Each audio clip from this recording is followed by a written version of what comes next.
Hoy tenemos, bueno, siempre van a hacer el ritual de matrimonio. El ritual de matrimonio. Hoy tendremos un ritual de matrimonio y tendremos también la plática esotérica, etc.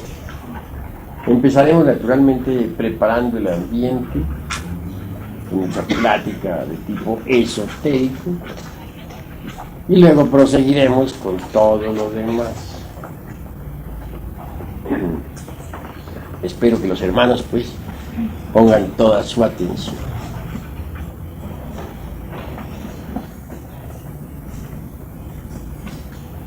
Es necesario comprender la necesidad de aprender a vivir.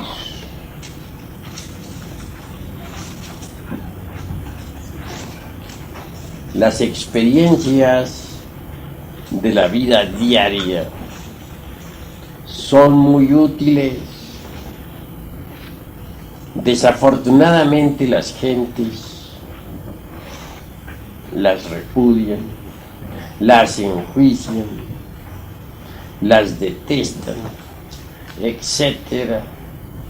Muchos se quejan de sí mismos y de los demás. Se asombra uno de ver cómo es que la gente subestima las experiencias. Nosotros debemos actuar a la inversa. Tomar las experiencias para nuestra propia autorrealización. Ellas en sí mismas pueden ofrecernos material didáctico suficiente como para el desarrollo de la esencia, o en otras palabras, para el crecimiento anímico. Así pues, las experiencias resultan ciertamente magníficas en todo sentido.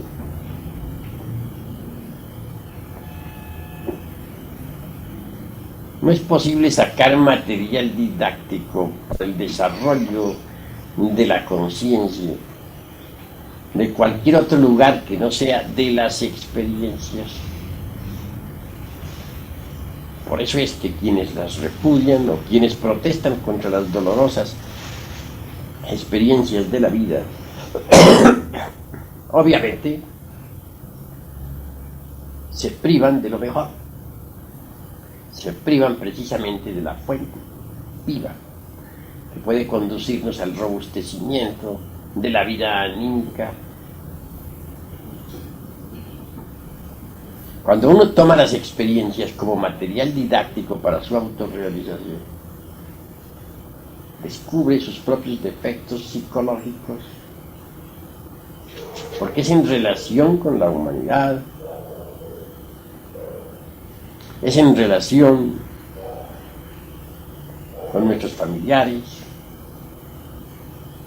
es en relación con nuestros compañeros de trabajo, en la fábrica, en el campo, etc. Donde nosotros, mediante las experiencias, logramos el autodescubrimiento. Obviamente, las experiencias son las que nos hacen aflorar nuestros propios errores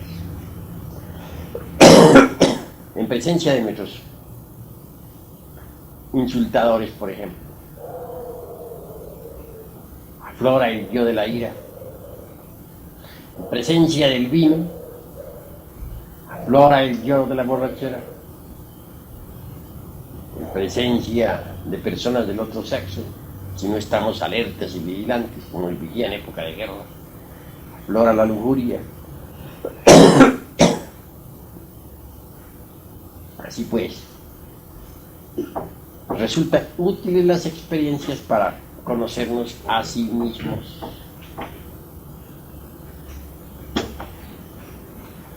Obviamente lo principal es no identificarnos con ningún acontecimiento, con ningún evento, con ninguna circunstancia. Necesitamos aprender a ver los distintos eventos y circunstancias sin identificarnos con los mismos. Necesitamos aprovechar cada experiencia, por dolorosa que sea, para el autodescubrimiento. Cuando uno se está observando a sí mismo, ve cuán útiles son las experiencias.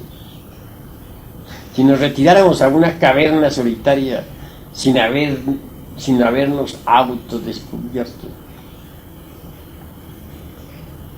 sin habernos conocido a sí mismos, sin haber disuelto el ego, el resultado sería el más absoluto fracaso.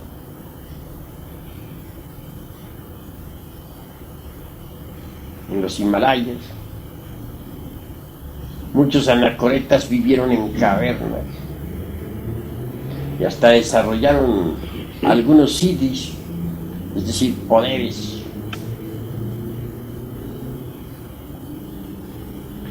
Esos ermitaños,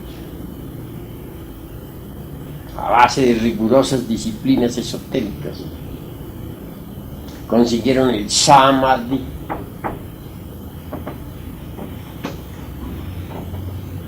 y gozaron entonces con el mismo, penetrando en el alaya del universo y hasta perdiéndose por instantes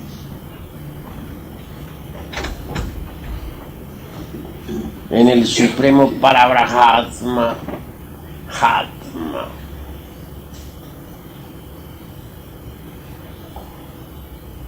Lo que sucedió realmente fue, entrenados en las más diversas disciplinas de la mente,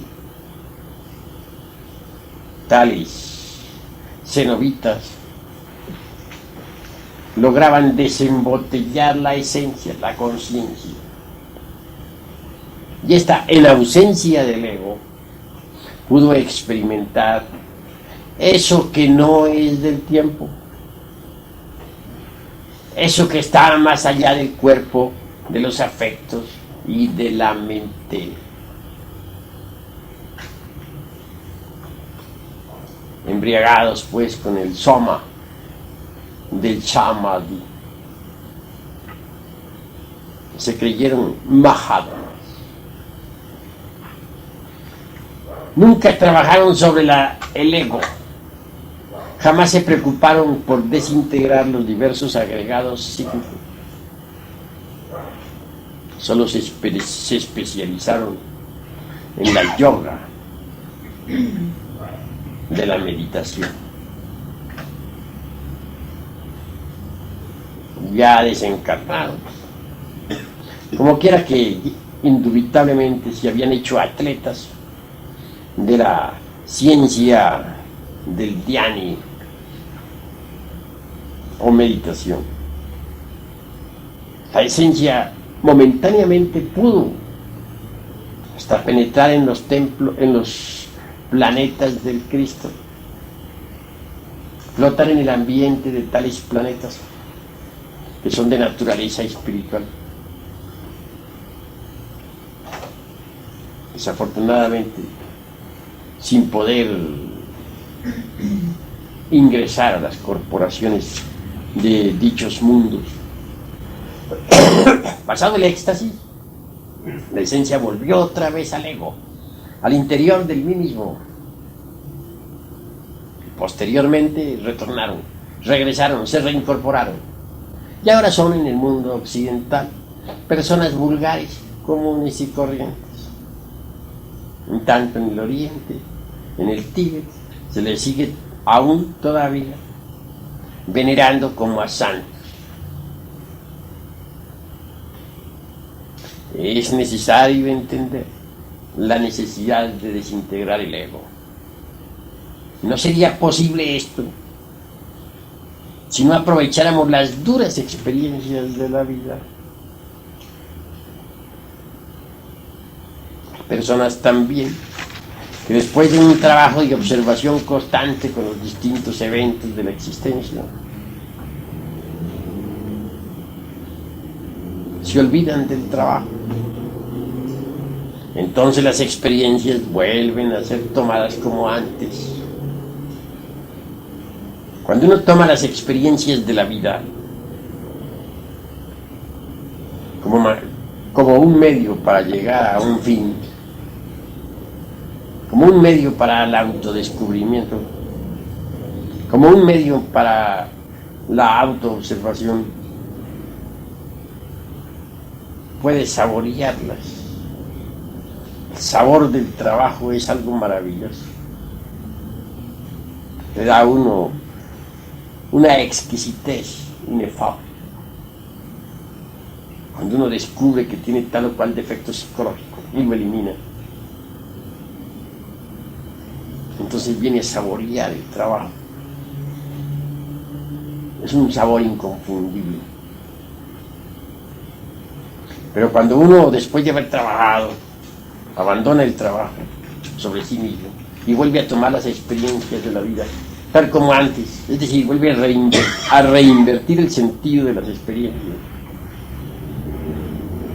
entonces indubitablemente sentirá otra vez el mismo sabor de la rutina diaria, el mismo sabor a vida de siempre. Hay pues que distinguir claramente entre el sabor trabajo y el sabor de la vida rutinaria. Por eso yo les digo a ustedes, mis caros hermanos, no huyan de las experiencias de la vida. Aprovechen hasta la más simple experiencia para el autodescubrimiento.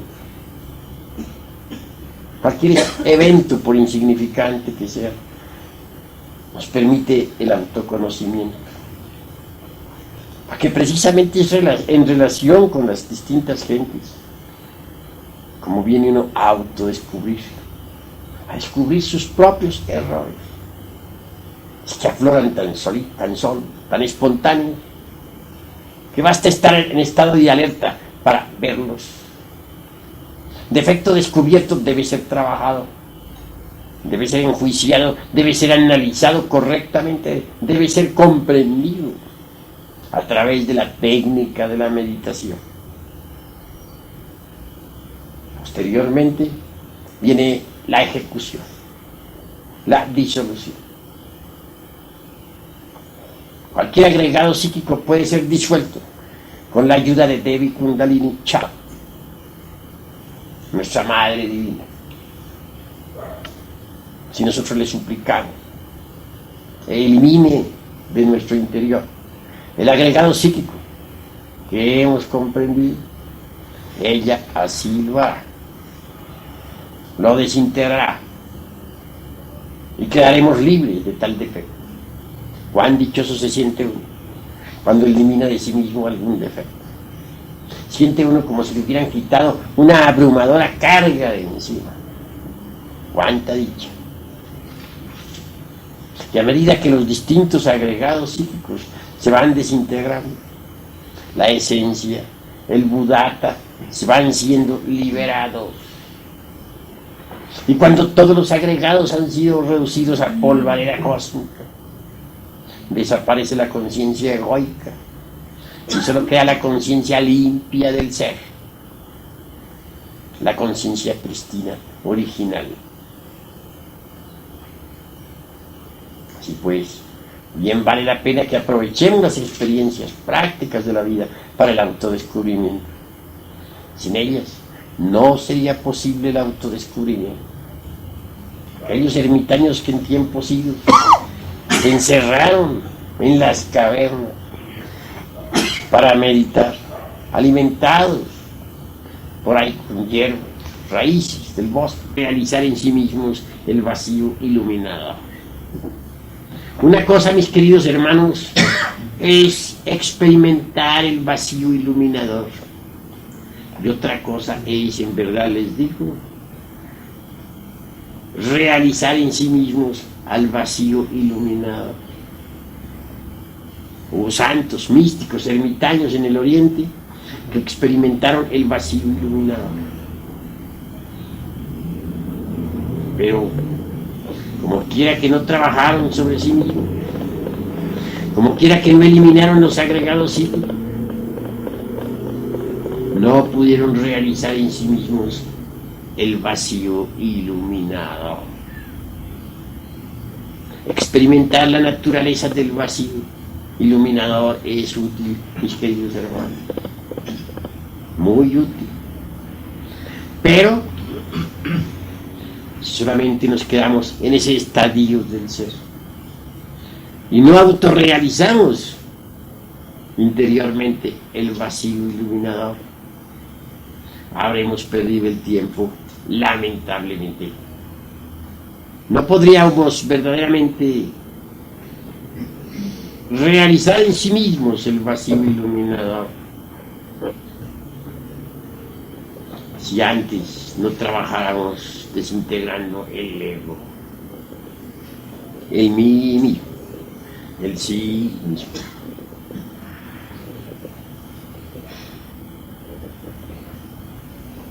Así pues, vale la pena reflexionar profundamente en todas estas cosas. A medida que nosotros vayamos desintegrando en sí mismos al ego, la conciencia se irá liberando. Y cuando absolutamente hayamos logrado la desintegración absoluta del mí mismo, la conciencia estará absolutamente liberada. Entonces el vacío iluminador habrá sido realizado en cada uno de nosotros. Solo aquellos que han realizado en sí mismos el vacío iluminador pueden vivir en los planetas del Cristo. Sepan ustedes que alrededor de cada sol que nos ilumina giran los planetas del Cristo. Ellos son de naturaleza espiritual, no material. Hay dos naturalezas. La una es mutable, pasajera, perecedera. Es la naturaleza del mundo físico. Mas hay otra naturaleza, la naturaleza de los planetas del Cristo. Es inmortal, inmutable, imperecedera, terriblemente divina. En esos planetas viven las humanidades divinas. Dentro de cada criatura de esas mora el Cristo. El Cristo resplandece en cada criatura. Pero intentar convertirse en habitantes de los planetas del Señor sin haber eliminado el ego es absurdo. Querer eliminar el ego renunciando a las experiencias de la vida o protestando contra las mismas o desesperándose o identificándose con cada evento es estúpido, porque el material didáctico para la autorrealización no sale de ninguna otra parte sino de las experiencias de la vida. Si pues tomemos cada experiencia, por dolorosa que sea, con alegría. Pensemos en que nos da el material didáctico suficiente para la autorrealización. No cometamos el error de identificarnos con ningún evento. Mas tampoco cometamos el error de repudiar evento alguno. Cada experiencia de la vida es útil. Cuando hayamos disuelto la totalidad del ego, nuestra mente interior se habrá abierto. Ya les he dicho a ustedes que hay tres mentes. Yo hoy se los repito. La primera podemos denominarla la mente sensual. En ella está la levadura de los saduceos, groseros y materialistas. La segunda es la mente intermedia. Y tercero es la mente interior. En la mente intermedia están las creencias de las distintas religiones. Es la levadura de los fariseos. Jesús el Cristo dice: cuidaos de la levadura de los saduceos y de los fariseos. Es decir, cuidaos de las doctrinas de los saduceos materialistas y de los fariseos hipócritas. Esas son palabras del Evangelio del Señor.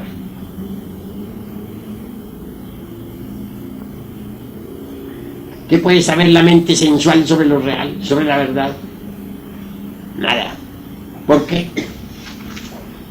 Porque ella elabora sus conceptos de contenido exclusivamente con los datos aportados por los 5 sentidos.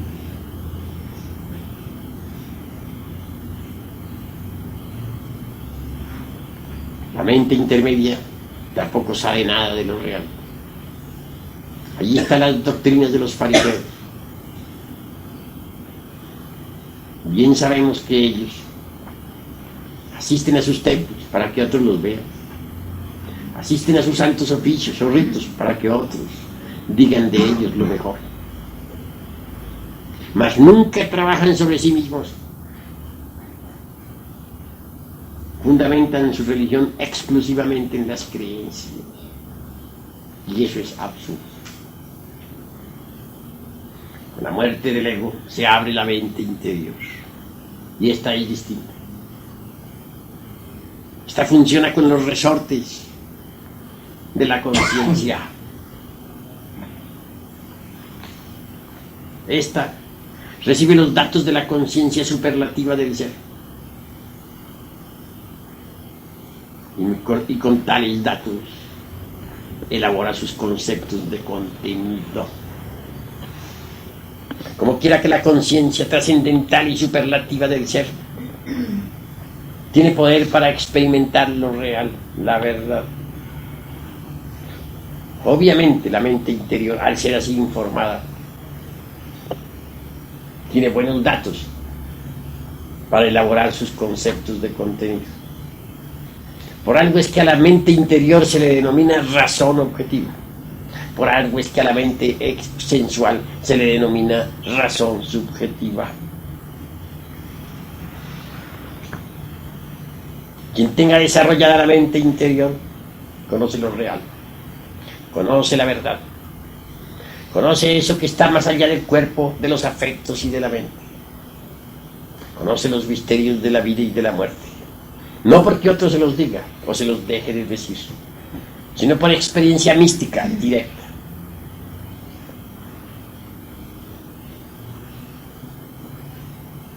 Quien tenga desarrollada la razón objetiva es un iluminado. Mas hay 6 grados de desarrollo de la razón objetiva. Estos 6 grados se conocen por los tridentes que existen en los cuernos. ¿A qué cuernos me estoy refiriendo? A los cuernos de plata de los hierofantes, a los cuernos de Lucifer. Este Lucifer no es otra cosa sino la reflexión del Logos en nosotros, la sombra del Señor, ubicada dentro de nosotros mismos, dentro de nuestro universo interior, para nuestro bien.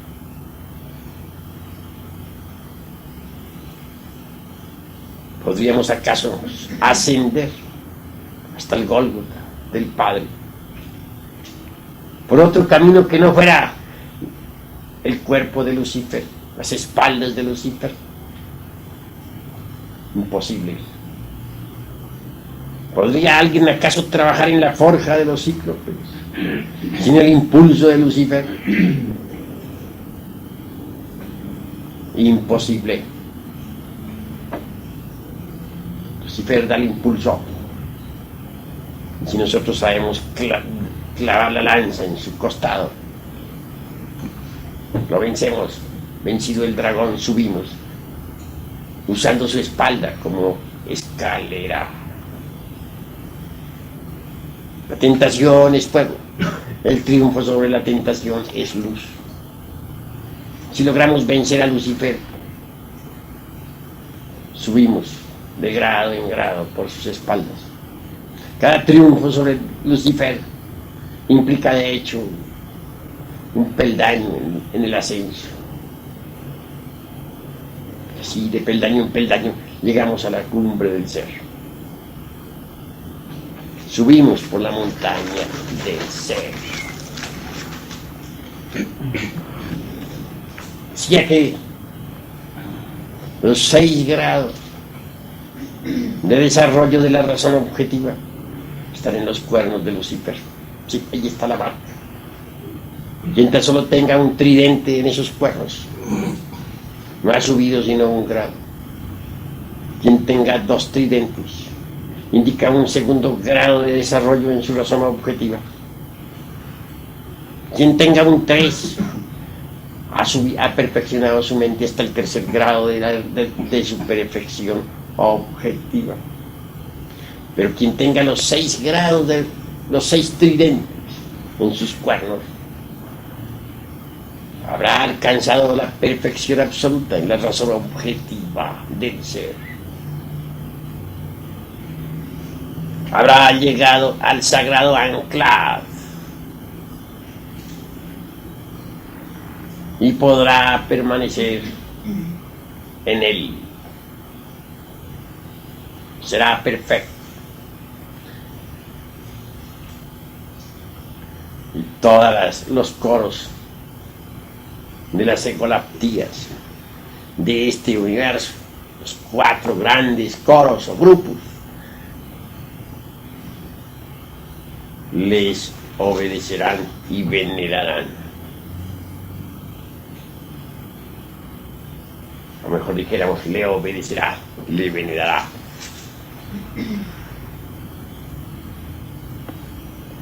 Tener los 6 grados de la razón objetiva es haber llegado a la absoluta iluminación,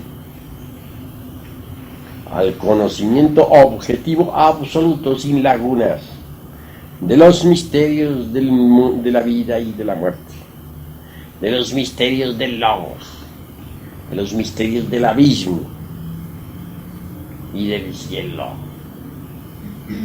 Pues habrá abierto completamente su mente a lo real. Por eso, quien llegue al 6º grado puede reposar en el sagrado anclaje. Quien llegue al 6º grado se encuentra tan solo a 3 grados de la infinitud que todo lo sustenta. Y esto hay que saberlo entender. Quiero pues que los hermanos reflexionen profundamente en esto. Mucho se ha hablado sobre los chakras, discos, ruedas magnéticas del cuerpo astral. ¿Son útiles? Sí, son útiles. Pero todas esas ruedas, chakras, discos, magnéticos, etc., a pesar de ser tan maravillosos, pues nos permiten las extrapercepciones. Resultan en verdad como míseras bujías de cebo ante la razón objetiva del ser. Puede la clarividencia, por ejemplo, ser muy hermosa. ¿Quién negaría los poderes intrínsecos de los chakras? ¿Quién negaría los poderes intrínsecos de la Ajna chakra?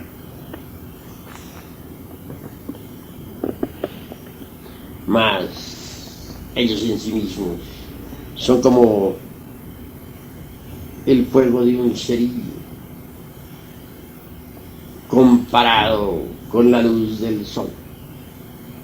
Así son, si los comparamos con la iluminación que da la razón objetiva del ser. De manera que, ¿cuál es el máximo o los máximos poderes que el anacoreta gnóstico puede lograr? ¿Estarán en los chakras? ¿Dónde estarán? En verdad, hermanos, les digo que no están en los chakras. Entonces, ¿dónde están?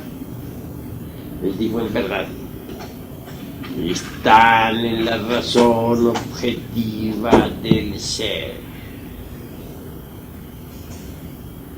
Mas para perfeccionar la razón objetiva del ser, se requiere la eliminación de los elementos subjetivos de las percepciones.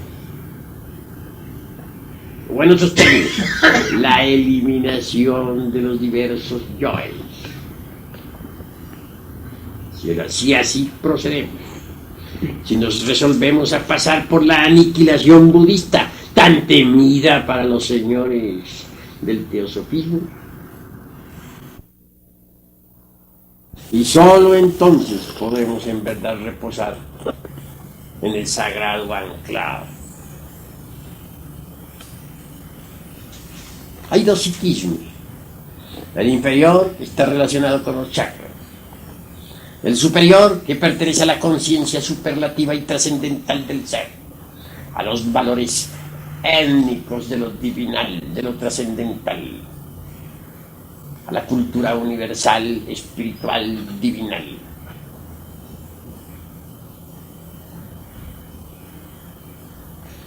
Que el psiquismo inferior no cumpla finalidades sería absurdo negarlo. Sí cumple algunas finalidades. Que el desarrollo de los chakras sea inútil, no digo así, no pienso así. Es útil hasta cierto punto, pero no es todo.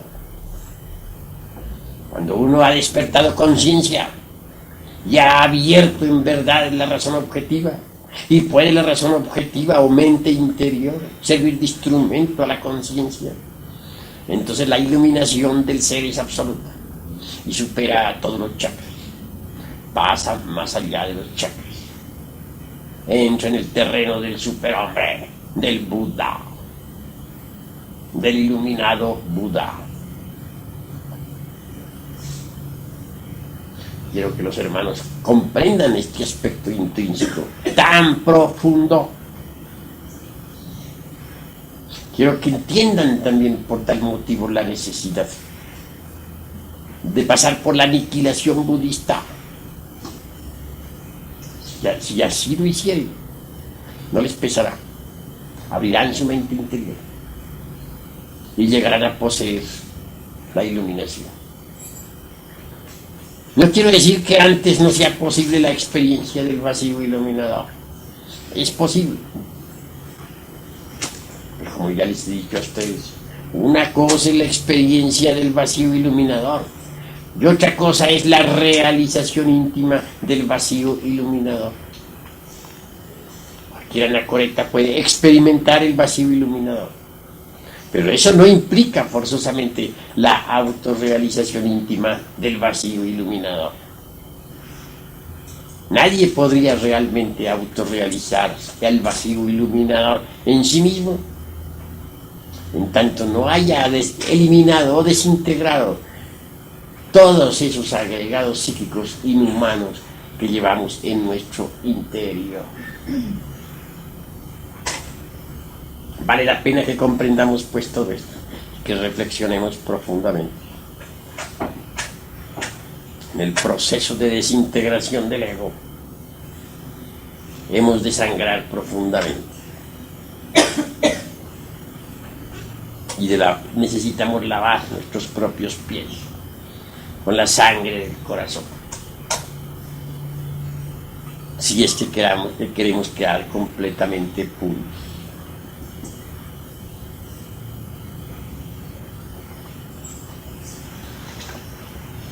La autorrealización íntima del ser es muy grave.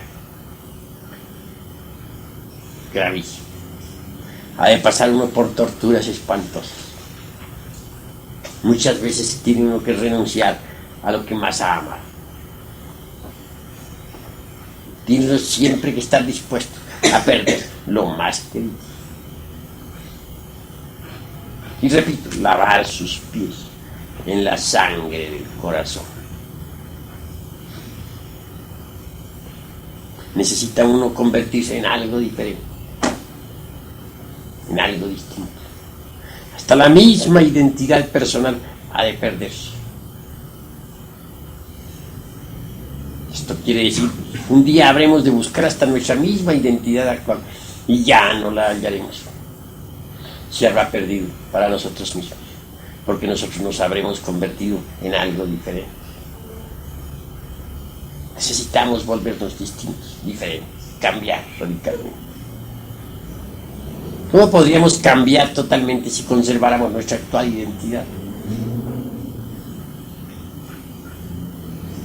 En este camino, mis queridos hermanos, hay procesos dolorosos, muy dolorosos.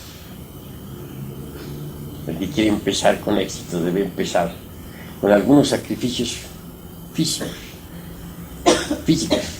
disciplinarios. Yo empecé mi actual existencia caminándome a algunos países enteros a pie, sin 5 centavos entre la bolsa, durmiendo en las montañas, envuelto en mis propios trapos para desafiar la plaga, llegando a los pueblos sin dinero, o bien acostándome por ahí debajo de los aleros de las casas, cuando tenía tales techos o aleros, porque ahora las edificaciones se han vuelto tan crueles que si le cae a uno la lluvia no tiene más remedio que soportarla. Así es la crueldad de estos tiempos. Y no me pesa haber caminado sin dineros, países enteros. No me pesa haber sufrido la tormenta y los huracanes.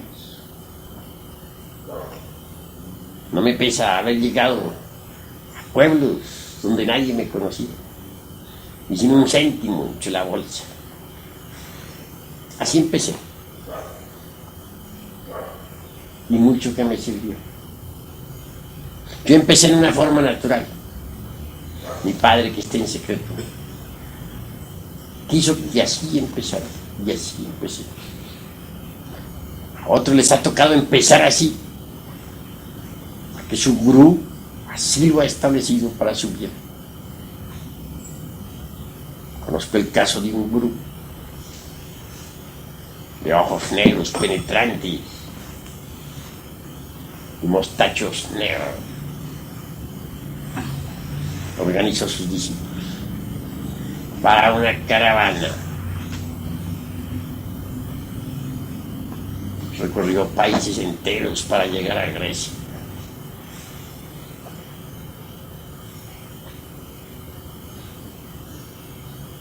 Lo digo, para llegar a Persia, Spencer, desde Rusia. Caminar por ahí entre la nieve, mujeres, hombres, algunos con el pie descalzo, sangrando, durmiendo en las montañas, expuestos a los lobos, firmes en la disciplina, hasta llegar a ese país de Persia, sencillamente para encontrar una casa desocupada donde vivir. Tontería, diría cualquiera. ¿Cómo es posible un viaje con un grupo de personas que están sufriendo a través de las montañas y del hielo, durmiendo en la noche en las selvas, expuesto a los lobos del invierno? ¿Con qué objeto? Congruente parecería. Para llegar por último a una casa que había alquilado. Pues para eso no se necesita de todo eso. Se podría haber hecho el viaje de un maravilloso automóvil o en un avión. El gurú sabía lo que hacía. Si el discípulo va a la derecha, el gurú lo jalaba a la izquierda. Si jalaba el discípulo a la izquierda, el gurú como al caballo le jalaba las riendas para que mirara hacia la derecha. Y a sufrir un poco. Sus discípulos se forjaron desde un principio en la dura disciplina y resultaron magníficos. A mí me tocó también forjarme en principio en esa dura disciplina. Mi padre, está en secreto, así lo puso. No lo había entendido. Mucho más tarde en el tiempo lo entendí. Que él había seguido conmigo el mismo proceso que han seguido todos los gurújis de los tiempos, sometiendo a los estudiantes, primero que todo, a esas duras pruebas. Y no hay duda de que fueron magníficos los estudiantes que por las mismas pasaron.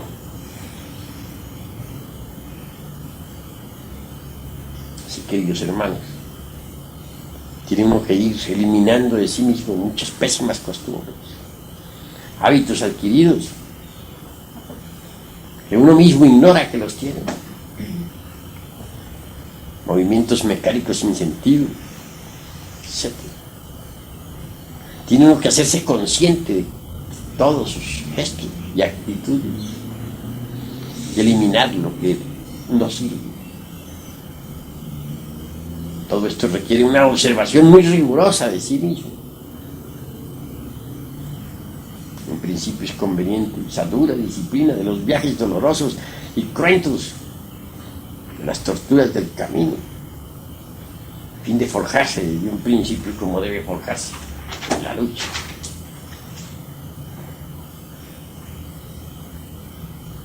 Se requiere no desmayar pues en la cuestión de la autoobservación psicológica. A medida que uno se vaya autoobservando, va descubriendo cuántos yoes que tenía, yoes que ignoraba que tenía.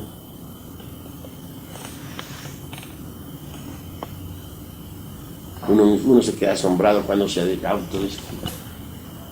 ¿Qué diríamos de un caballero honrado, sincero, trabajador, magnífico ciudadano, intachable, incapaz de quitarle un céntimo a nadie, que de pronto descubra que en el fondo de sí mismo posee unos cuantos yoes ladrones?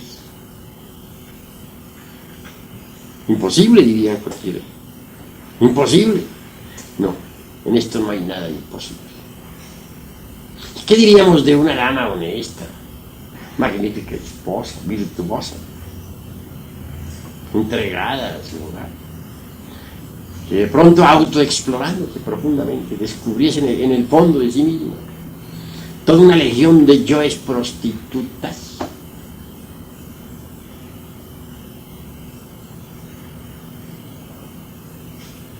Qué incongruente, dirían muchos, al oír una explicación de estas. Qué ilógico, qué paradójico. Pero en el terreno de la psicología profunda, todo esto es posible. En el fondo de cada uno de nosotros hay una creación equivocada. Yoes de los antiguos tiempos. Yoes que personifican errores espantosos. Y lo más grave es que dentro de los mismos está embotellada la conciencia, siempre y enfrascada, siempre procesándose en virtud de su propio embotellamiento. ¿Cuál es el peor obstáculo que existe para la disolución del ego? ¿Cuál será la peor inconveniente? Lujuria, sí, es una palabra terrible. Mas ¿quién no la tiene?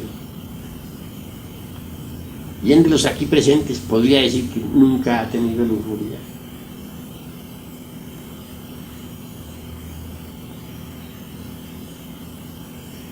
Cuán difícil es desarraigarla de sí mismo. cuando nosotros analizamos cualquier yo de lujuria, venimos a evidenciar que se procesa en cada uno de los 3 cerebros en forma diferente. En el cerebro, dijéramos, puramente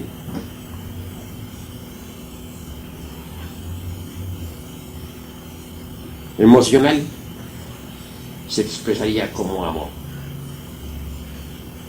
En el cerebro puramente motor instintivo sexual, a través del erotismo. En el cerebro exclusivamente intelectual, como planes, proyectos relacionados con el amor.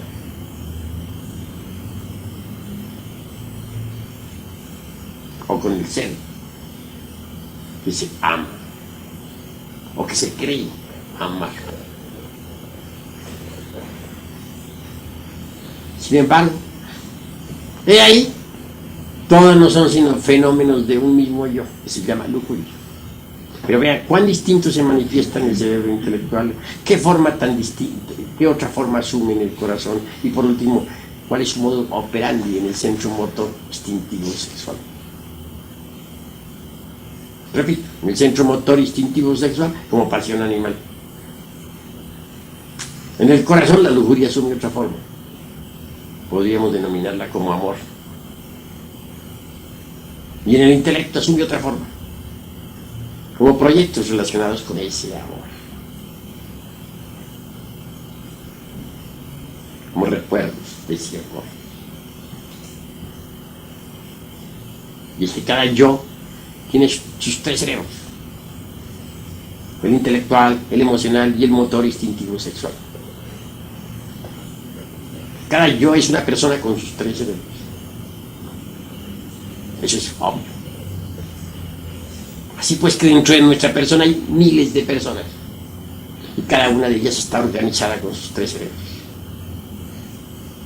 Entonces la personalidad no es más que una marioneta jalada por hilos invisibles.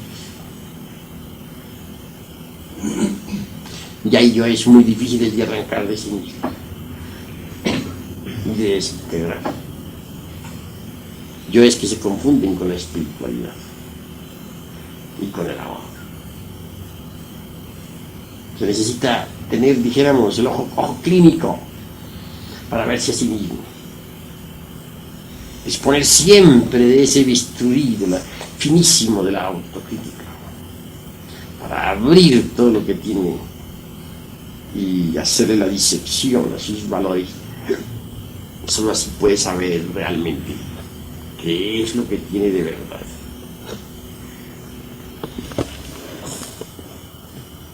Se necesita mucha observación, mis caros hermanos. Somos espantosamente débiles y nos creemos muy fuertes. Somos criaturas desnadas, exageradamente débiles. Nada podríamos hacer si no tuviéramos una ayuda. Obviamente la tenemos. Contamos con el poder de la serpiente sagrada, con la divina madre Kundalini. Solo ella puede de verdad asistirnos para desintegrar los yoes. Solo ella con sus flamas puede reducir a cualquier yo a polvareda cosa. Haz intentar desintegrar los yoes sin contar con la ayuda de Devi Kundalini Shakti. Es condenarse uno a sí mismo al fracaso.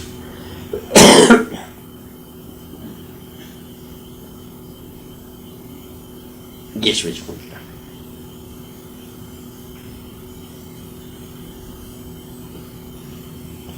Alguien cuyo nombre no menciono cometió el error de atribuir a la serpiente ascendente todas las características siniestras e izquierdas de la serpiente descendente.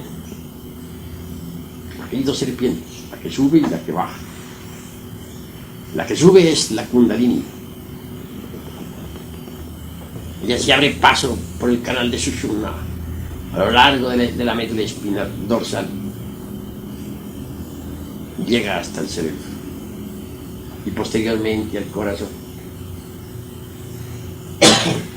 La otra, la que baja, se precipita desde el coxis hacia los infiernos atómicos del hombre. Es el abominable órgano kundartiguador.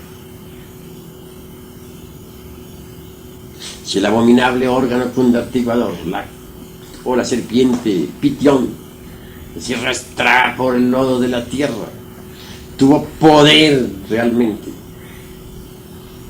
para hacernos caer en el error. La otra, la ascendente, es diferente. Tiene poder para liberarnos del error. En el pasado, es claro que algunos individuos sagrados se equivocaron e implantaron en la naturaleza del ser humano el abominable órgano kundartiguador. Pero ¿cómo haríamos nosotros para poder ser salvos? Habrá que plantar en el organismo humano otro órgano como el del kundartiguador, pero que sea positivo, luminoso, antitético, opuesto al kundartiguador.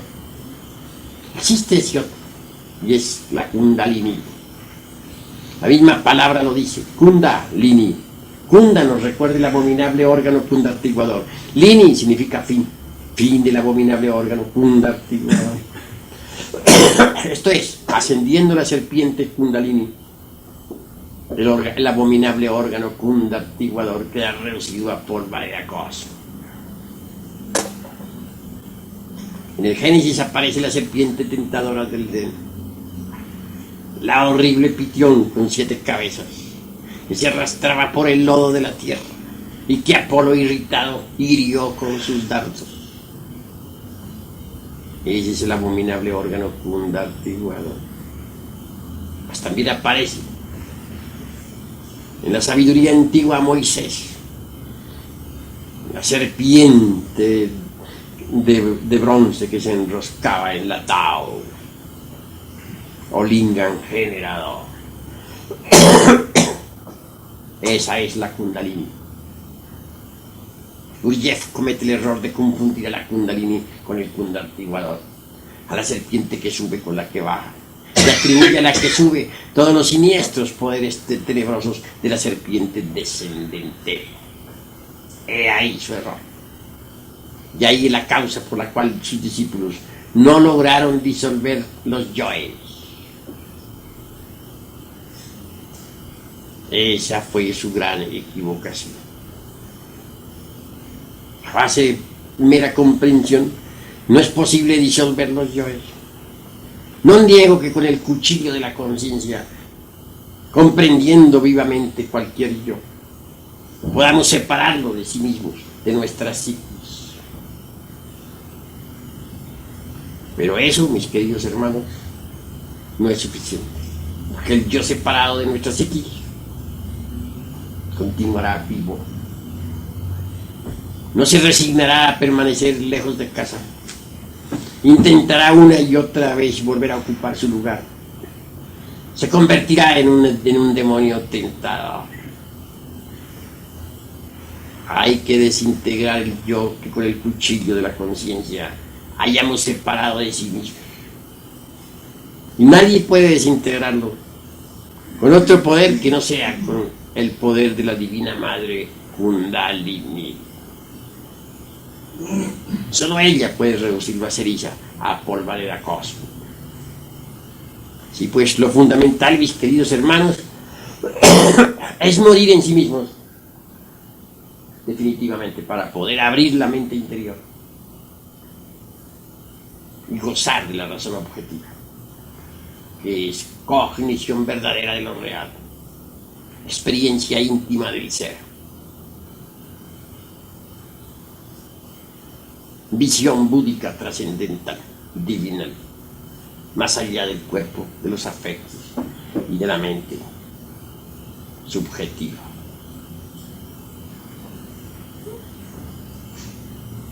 A medida que ustedes vayan digeriendo todo esto, irán comprendiendo también la necesidad de vivir alertas y vigilantes, como el vigía en época de guerra, trabajando siempre en forma constante.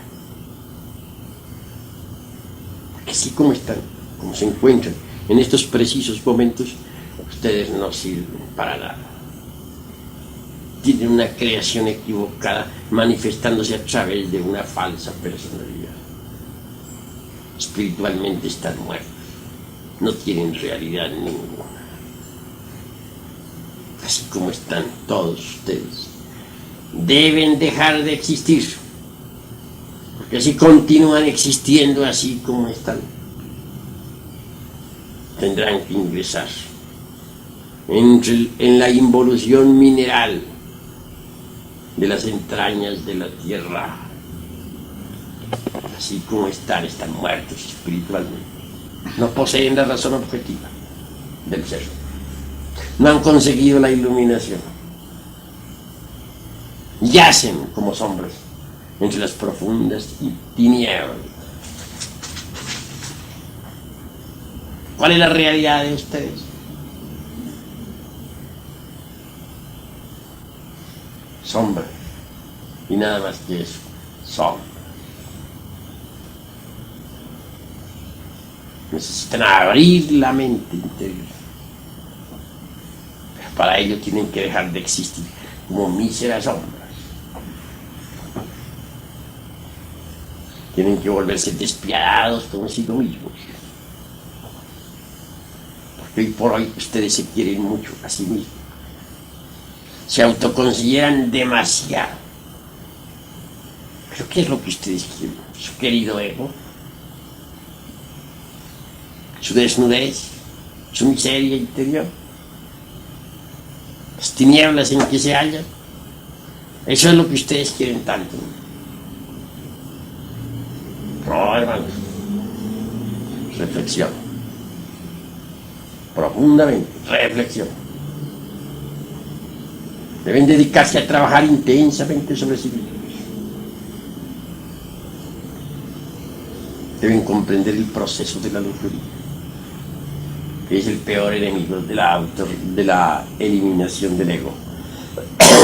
El peor enemigo de la disolución. ¿Quién no la tiene? ¿Quién no la ha tenido?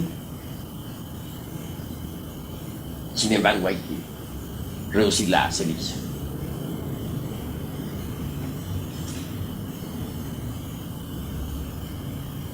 ¿Algún hermano tiene algo que preguntar? Habla, hermano. A Gurdjieff se le llama maestro. ¿Él trabajó en la novena esfera o solo trabajó en la comprensión del ego? Trabajó en la novena esfera, fabricó los cuerpos existenciales superiores del ser, pero no logró la desilusión total del ego, porque rechazó a su divina madre. ¿Cómo puede disolver el ego el hijo ingrato?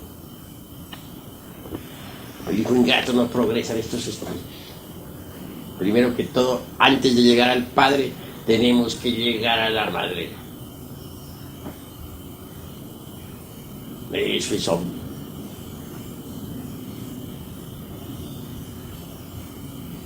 ¿Algún otro hermano tiene algo que preguntar en relación con esto? Maestro, ¿por qué siendo Gurdjieff discípulo suyo no conocía que el único camino para la disolución del ego era con la Divina Madre Kundalini?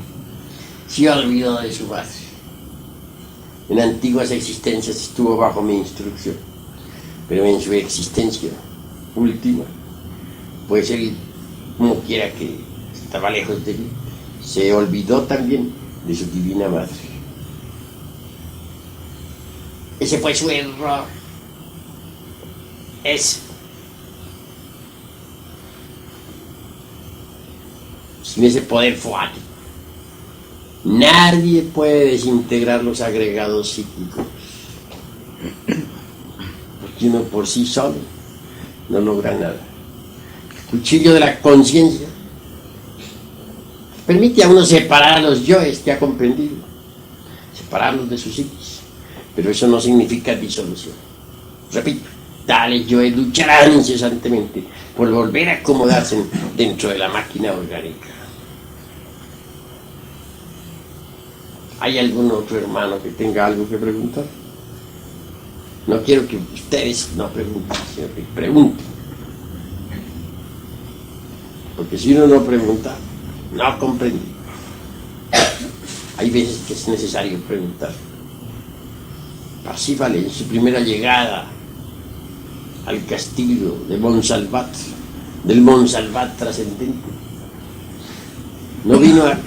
no llegó a ser rey del Grial por no haber preguntado el porqué de los dolores de Amfortas. De manera que hay que siempre preguntar. Habla, hermano. ¿Cuántos procesos se requieren para llegar a adquirir la razón objetiva del ser? Para llegar a la razón objetiva hay 6 grados. Obviamente la razón objetiva tiene 6 grados, pero el más elevado de los 6 grados pertenece al sagrado ancla y se encuentra a 3 pasos de la infinitud que todo lo sustenta. Ahora, ¿cuántos procesos dices? Tienes que primero morir completamente en ti mismo. Si no desintegras el ego, no desarrollas la razón objetiva. Pero a medida que vas avanzando profundamente en la destrucción del mí mismo, la razón objetiva del ser se va abriendo. Cuando logres el 100% de disolución del ego, la razón objetiva del ser en ti mismo habrá llegado a la plenitud de la perfección. Entonces estarás iluminado absoluto, y conocerás por experiencia vivida directa todos los misterios del universo. Nada ignorarás y tendrás todos los poderes del cosmos.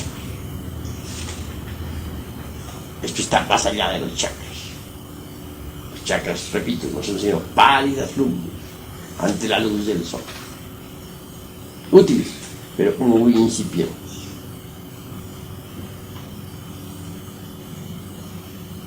¿Alguna otra pregunta, hermano? Maestro, esos tridentes de los cuales usted habla, ¿tienen alguna relación con la corona sefilótica? Esto es punto y aparte.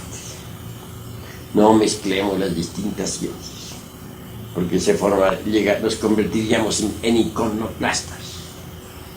¿Qué es un iconoclasta? Un hombre que le está ahí haciendo la disección a todo y revolviendo todo y que de nada. Nosotros no somos iconoclastas. Dejemos a cada materia de estudio en su lugar, sin revolver las cosas. No confundamos la gimnasia con la magnesia.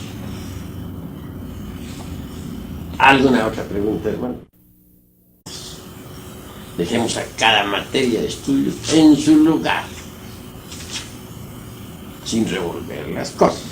No confundamos la gimnasia con la magnesia. ¿Alguna otra pregunta, hermano? Hermano. Hermano. Hermano. Hermano. Hermano. Hermano.